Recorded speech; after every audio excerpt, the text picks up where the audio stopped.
एक आटपाट नगर होतं, शिवापूर नावाचं. निसर्गाच्या कुशीत वसलेलं, हिरवाईने नटलेलं समृद्ध गाव. या गावात लग्न करून आलेली होती मंजुळा. सावळी, नाकी डोळे रेखीव, वय अवघं 19, एकदम हसतमुख. 8वी पर्यंत शिकलेली. राम्यासोबत लग्न झालं होतं तिचं. राम्या लोकांचा शेतात ऊसतोड, कापणी अशी रोजंदारी वर कामं करत होता. मंजू, सगळे तिला मंजू बोलायचे. मंजू चार घरी कपडे भांडीचे काम करून संसाराला हातभार लावत होती. घरात सासू आणि ही दोघे असे राहत होते. सगळे नीटनेटके सुरू होते, पण एकच खंत होती. मंजूच्या लग्नाला आता 3 वर्ष होत आली तरी तिला दिवस जात नव्हते. यावरून सासू तिला सारखं बोलायची, तुला दिस नाही जात तर राम्याचं दुसरं लग्न करते, असं बोलत राहायची. नेहमीप्रमाणे कुंदाताईकडे मंजू कामाला आली. आजही सकाळी सकाळी सासू तिला मूल होत नाही म्हणून बडबडत होती. त्यामुळे मंजू जरा गपगपत, काय गं मंजू, आज खूपच शांत दिसतेस, बोलणं नाही, बडबड नाही, काय झालं, कुंदाने विचारलं. ताई, माझ्या लग्नाला 3 वर्ष होतील, पण अजून मला दिवस नाही गेले, म्हणून सासू सारखं माझ्या नवऱ्याचं दुसरं लग्न करते असं बोलत असते. मंजू, मग तू कुठल्या डॉक्टरकडे का नाही गेलीस आजपर्यंत? कुंदा, मला वाटतं होईल 1-2 वर्षांनी, पण नाही अजून काही. कुंदाताई, मी तुमच्या हॉस्पिटलला येऊ का? तुम्ही माझी तपासणी करा, मंजू म्हणाली. हो, तू ये माझ्याकडे, मी करते चेक तुला. कुंदा गावातल्या सरकारी दवाखान्यात डॉक्टर म्हणून काम करत होती. बदलीवर इथे आली होती. उद्याच ये सकाळी 11 वाजता. नाहीतर असं कर, बाकीची कामे लवकर आटपून ये इथे. माझं काम झालं की माझ्यासोबतच चल. मंजूनेही, ताई तसंच करते, सासूला काही नाही सांगत, पण नवऱ्याला सांगून येते, मंजू बोलली. ठरल्याप्रमाणे मंजू कामावरून कुंदाकडे आली. तिच्या घरचे काम उरकून दोघे हॉस्पिटलमध्ये आल्या. कुंदाने मंजूचे चेकिंग केले. मासिक पाळीसुद्धा तिची व्यवस्थित होती. सोनोग्राफी करून सगळी तपासणी केली. 22 वर्षाची मंजुळा अगदी धडधाकट होती. तिच्यात कोणताही प्रॉब्लेम. मग तिला का दिवस जात नव्हते? याचा अर्थ तिच्या नवऱ्यात काही दोष नक्की असणार, असा विचार डॉक्टर कुंदा करत होती. ताई, काही अडचण आहे का? मला का नाही दिवस जात? मंजूने विचारलं. मंजू, हे बघ, तुझी सगळी तपासणी मी केली, पण तुझ्यात काहीच दोष नाही. मग ताई, दिवस का जात नाही मला? यंदा लग्नाला 3 वर्ष पूर्ण होतील. मंजू, मला वाटतं तुझ्या नवऱ्यातच काही दोष असणार, म्हणून तुला दिवस जात नाहीत. पण ताई, माझा नवरा हॉस्पिटलला चेकिंगला नाही जायचा, तो बापया माणूस, त्याला हे सहन पण नाही व्हायचं. हो मंजू, त्यात इथे गावात असं पुरुष कोणी स्वतःकडे दोष आहे हे मान्य पण नाही करणार, आणि ही गोष्ट त्याला सांगणं म्हणजे आगीत तेल ओतल्यासारखं असणार. ताई, मग यावर उपाय काय? मंजूने काळजीयुक्त स्वरात विचारलं. मंजू, तुझा नवरा काही स्वतःची तपासणी नाही करून घेणार, आणि असेल काही दोष तर ट्रीटमेंटही नाही करून घेणार, कारण त्याचा पुरुषी अहंकार त्याला तसं करू नाही देणार. आजही जग इतकं सुधारलेलं आहे, पण मुलं होत नाही हा सर्वस्वी बाईचाच दोष असं मानलं जातं. जी बाई मूल जन्माला घालू शकत नाही ती बायको म्हणून ही नालायक ठरते. ताई, मग मी काय करायचं आता? मंजू, काही नाही. मंजू, तू फक्त वाट बघायची आणि प्रार्थना करायची. जर त्या देवालाच तुझी दया आली तर तुला मूल होईल, तेही तुझ्या नवऱ्यात काही दोष नसेल तर, कुंदा म्हणाली. मंजू मग घरी आली. खरंच राम्यामध्ये काही दोष असेल का? पण त्याला कसं सांगू की तुझी तपासणी करून घे म्हणून? सासूला हे समजलं तर आकांड तांडव करील ती, आणि मला घराबाहेर हाकलून देईल. ताई बोलल्या तसं मूल झालं नाही तर सगळा दोष बाईचाच असतो का? तिला आठवलं, तिच्या माहेरी राहणारी पार्वती, तिला पण मूलबाळ झालं नाही म्हणून तिला हाकलून दिलं, आणि तिच्या नवऱ्याने दुसरं लग्न केलं, पण तरी त्याला अजून मूल नाही झाले. मग यात त्या पार्वतीचा दोष नव्हताच? तसे नसते तर तिच्या सवतीला मुलं झाली असती की, म्हणजे त्याच्यातच दोष होता. पण हे लोकांना कोण सांगणार? तिथे सगळ्या गोष्टीला बाईला जबाबदार धरले जातं. मंजू विचार करत राहिली. जिथे तिथे सगळ्या गोष्टीला बाईला जबाबदार धरले जाते. मंजू विचार करत राहिली. संध्याकाळी राम्या घरी आला. मंजू मंजू आवाज देतच घरात आला. काय हो, कशाला आवाज देता? मंजू, अगं ते गावातलं गेस्ट हाऊस नवं, तर तिथे एक साहेब आलेत आज. गावात धरणाची कामं सुरू आहे त्यासाठी आलेत ते. मग त्याचं काय? मंजूने विचारल्यास, ती स्वयंपाक करायला, झाडलोट करायला बाय पाहिजे आहे, तर तू जा तिथं कामाला, 4 पैसे जरा जास्त मिळतील. राम्या, बर सकाळी जाती म्हणून मंजू राम्यासाठी चहा ठेवायला गेली. रात्रभर ती डॉक्टर कुंदाचं बोलणं आठवत राहिली. राम्यात दोष असेल तर मला कसं दिवस जातील? माझ्या नशिबात आई होणं आहे की नाही देवा, असं मनात बोलत ती झोपी गेली. सकाळी लवकर उठून घरचं काम आवरून ती गावातल्या गेस्ट हाऊसकडे निघाली. या गेस्ट हाऊसवर सरकारी कामासाठी कोण ना कोण सारखं येत असतं. 1-2 दिवस राहून जात असतं. गेस्ट हाऊस एक मोठा बंगला होता. बंगल्याला टेरेसही होता. बंगल्याबाहेर मोठं अंगण, त्यात भरपूर झाडी वेली लावली. बंगल्याला एक लोखंडी मोठे गेटही होतं. गेट उघडून मंजू आत गेली. मेन दरवाजा बंद होता. तिने बेल वाजवली. दार उघडे आहे, आत या, असा आतून आवाज आला. मग मंजू दार ढकलून आत आली. समोरच हॉल होता. एक गोरा तरुण मुलगा फक्त शॉर्ट्स घालून व्यायाम करत होता. त्याची बलदंड छाती, व्यायामाने पिळदार झालेले बायसेप्स आणि घामाच्या दवबिंदूने चमचमणारे त्याचे रूप, मंजू त्याला बघतच राहिली. तिला बघून सुदेश उठून उभा राहिला. जवळचा टॉवेल घेऊन गळ्यात टाकला. तुम्ही कोण? मी मंजू. ते तुम्हाला कामासाठी बाई पाहिजे होती म्हणून मी आले. हां, तुम्हाला 2 वेळेचा स्वयंपाक आणि कपडे भांडी करावी लागेल. हो चालेल, करेन मी, मंजू बोलली. मी सुदेश, मी इंजिनियर आहे आणि इथे धरणाच्या कामासाठी आलो आहे. काम संपलं की मीही परत जाणार. इथे आहे तोपर्यंत तुम्ही या कामाला. हो येईन. आजपासूनच करू का काम? मंजूने विचारले. हो चालेल. किचनमध्ये बघा काय काय सामान आहे. काय अजून हवं असेल तर घेऊन येतो मी. आता मला दूध द्या गरम करून. फ्रीजमध्ये आहे दूध, सुदेश म्हणाला. ठीक आहे साहेब, पण तुम्ही मला आहो जाऊ नका बोलू. माझं नाव मंजू आहे. बरं मंजू, मला दूध देऊन घर झाडून घे. साहेब, मी सगळं काम करते, तुम्ही फक्त बघा. हसत बोलत मंजू किचनकडे गेली. सुदेश पुन्हा व्यायाम करू लागला. किचनमधून हॉल दिसत होता. मंजू दूध तापवत चोरून सुदेशकडे बघत होती. कुठे आपला नवरा किरकोळ राम्या आणि हे साहेब कसले भारी दिसतात, अशी तिच्या मनात तुलना चालू होती. दूध गरम करून एका ग्लासमध्ये घेऊन मंजू बाहेर आली. सुदेशचा व्यायाम संपला होता. सोफ्यावर बसत त्याने ग्लास घेतला. एक घोट घेतला. मंजू, इतकी साखर नाही टाकायची दुधात. उद्यापासून लक्षात ठेव. किंवा साखर नाही टाकली तरी चालेल. बरं साहेब, पण बिना साखरेचं दूध कसं पिणार तुम्ही? मंजूने भाबडेपणाने विचारलं. आपलं शरीर चांगलं ठेवायचं असेल कमी खायची आणि रोज व्यायामही करायचा असतो, सुदेश म्हणाला. तरीच साहेब असे हिरोसारखे दिसतात, मंजू मनातच बोलली आणि स्वयंपाक करायला निघून गेली. तिने आधी सर्व घर स्वच्छ झाडून घेतलं, मग फरशी पुसून घेतली, मग किचनमध्ये येऊन स्वतःचे हात स्वच्छ करून मग स्वयंपाकाला लागली. सुदेश हॉलमध्ये पेपर वाचत बसला होता, पण मंजूकडेही लक्ष देऊन होता. सगळी कामं ती पटापटाने स्वच्छ करत होती. साहेब, कोणती भाजी करू? मंजू किचनच्या दारातून बोलली. हे बघ मंजू, तुला जे आवडेल ते बनव जा. माझी काहीही अडचण नाही. बरं म्हणत मंजू कामाला लागली. स्वयंपाक झाला तसा तिने सुदेशला आवाज दिला. त्याला ताट वाढून दिलं. मंजू, तूही इथे जेवलीस तरी चालेल मला. सुदेश, नको साहेब, अजून 1-2 काम आहेत माझी, ती करून मग मी घरी जाते. कोण कोण असतं घरी तुझ्या? माझा नवरा आणि सासू. मंजू, तुझं लग्न झालं आहे? तुझ्याकडे बघून तर वाटत नाही, लहान दिसतेस तू. मंजू, हो साहेब, 19 वर्षाची होते तेव्हाच लग्न झालं. आता 3 वर्षे होतील लग्नाला. मंजू, तू एक किल्ली तुझ्याकडे ठेव आणि संध्याकाळी येऊन स्वयंपाक करून जा. मला यायला उशीर होतो. ठीक आहे साहेब. मंजू, स्वयंपाक खूप छान झाला आहे. तुझ्या हाताला चव आहे. मंजू हसली. साहेब, इथे विहिरीचं पाणी आणि ताज्या भाजीपाला म्हणून स्वयंपाक चांगला होतो. तू छान बोलतेस मंजू. किती शिक्षण झाले तुझे? सुदेशने विचारले.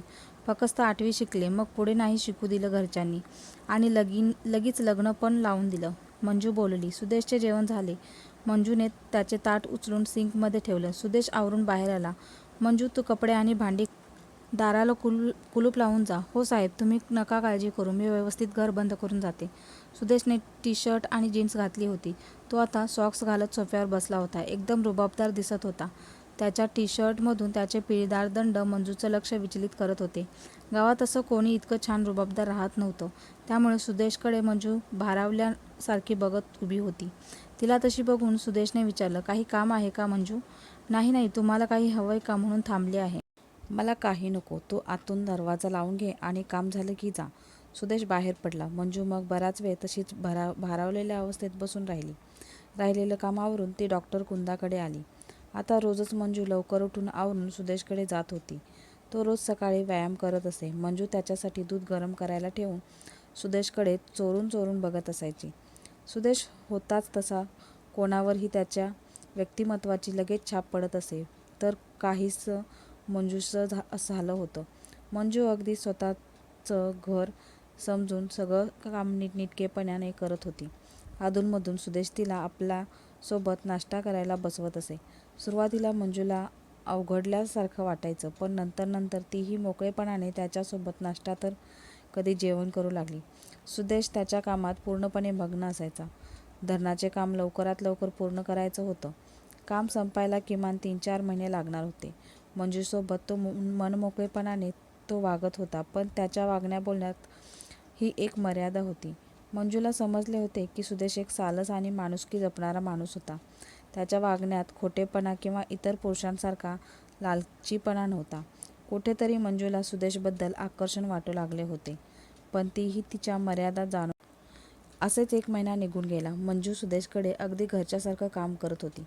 सकाळी ती नेहमीप्रमाणे आली, पण आज रोजच्यासारखा सुदेश व्यायाम करताना तिला नाही दिसला. म्हणून ती त्याला आवाज देत बेडरूमकडे आली, तर सुदेश अजून बेडवरच पडून होता.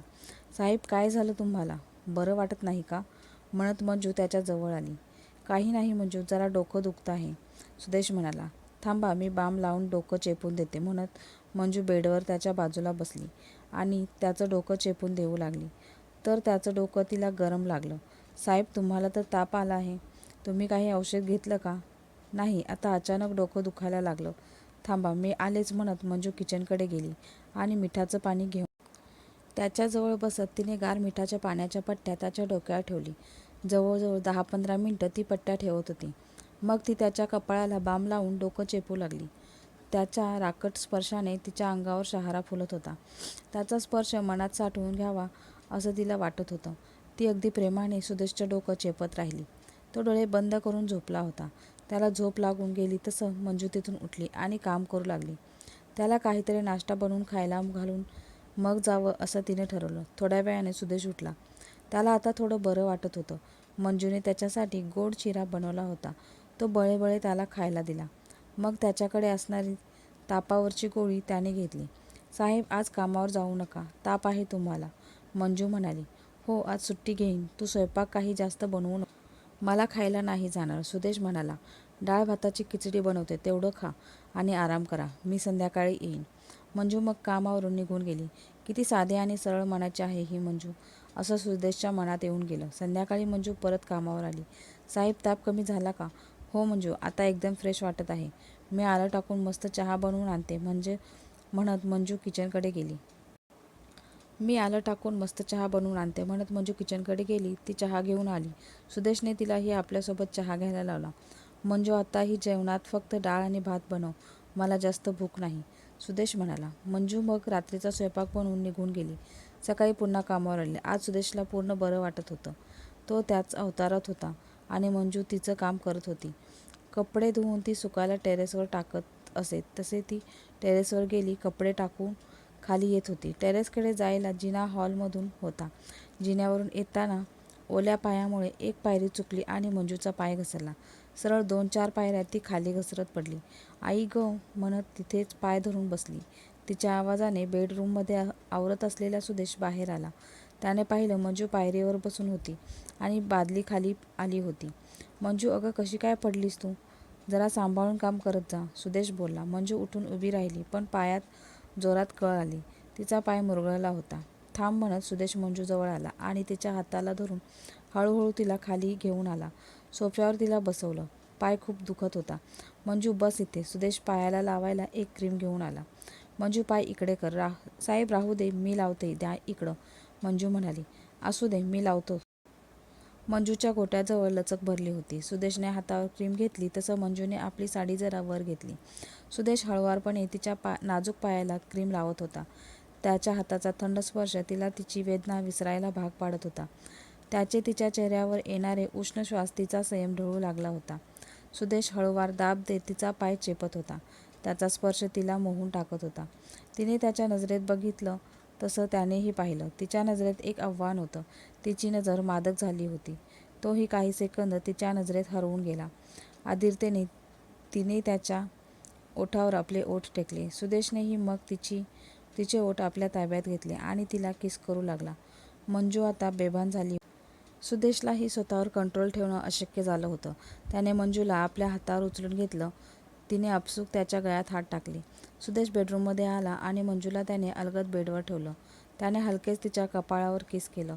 मग तिच्या मानेवर त्याने आपले ओठ टेकवले. तिचा अनुरेणू फुलून आला होता. सुदेशने तिचा पदर बाजूला केला. तिच्या चेहऱ्यावर गळ्यावर तो चुंबित राहिला. असा हळूवार प्रणय मंजू पहिल्यांदाच अनुभवत होती. प्रेम असं नाजूक आणि सुंदर असतं याची तिला अनुभूती होत होती. सुदेशचा प्रणय तिला हवाहवासा वाटत होता. कुठलीही जोरजबरदस्ती नव्हती, फक्त हळुवारपणा मंजू अनुभवत होती. ही प्रेमाची भाषा तिच्यासाठी नवीन होती आणि त्यात ती आनंदाने स्वच्छेने विहरत होती. दोघे एकमेकात समरस होऊन गेले होते.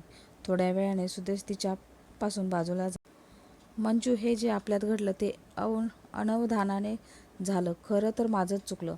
मी स्वतःला आवरायला हवं होतं. साहेब, असं नका बोलू. यात माझी पण तेवढीच चूक आहे. पण जे झालं ते खरंच खूप सुंदर होतं. एक गोड स्वप्न होतं असंच मला वाटलं. तुम्ही स्वतःला दोषी मानू नका. मी ही गोष्ट कोणालाही बोलणार नाही. माझ्यावर विश्वास ठेवा. हे क्षण मी आयुष्यभर जपून ठेवीन. मंजू, तू खरंच खूप साधी आणि स्वच्छ मनाची आहेस. मला माफ कर. भविष्यात तुला कसलीही मदत लागली तर मला हक्काने सांग. मी तुझ्या एका हाकेवर येईन.